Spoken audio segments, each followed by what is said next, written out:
Hi everybody, welcome to Lenny's restaurant. Again, we're going to be talking about what else? Food. Okay, only thing is this time we're going to talk about ingredients that go in food.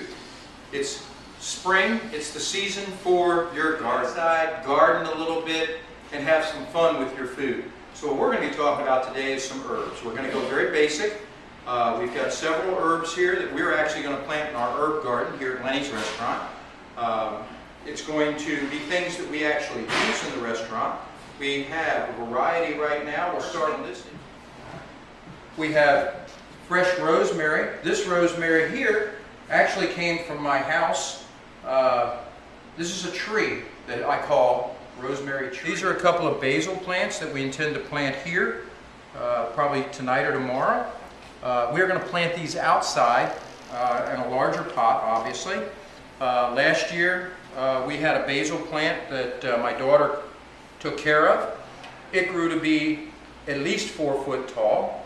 It was about 2.5 to 3 feet wide.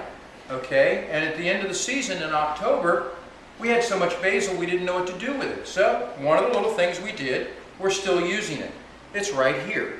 Okay, this is fresh basil. Now, this has got a darker color to it. What we did was we ran it through the food processor, added olive oil to it, and it's managed to stay fresh all through the winter. We use it in soups, sauces, anything that we need fresh basil with, we still have our own.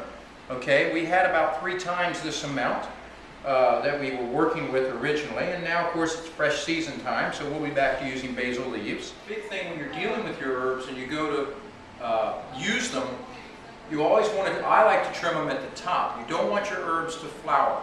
Okay, you want to get your best flavor in an herb is just before it goes to flower.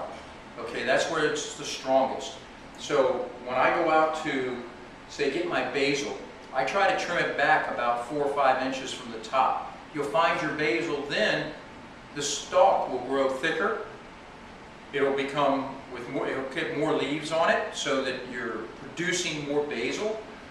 And almost all your herbs are like that. That's one of the reasons that our rosemary has gotten so big. Parsley, I have found that if you trim the parsley back and you've only got a few sprigs of parsley on it, don't worry about it. Give it a week and a half, then you've got a full plant of parsley again. Trimming it back is good. Pick out the dead stuff, just like any other flowers go.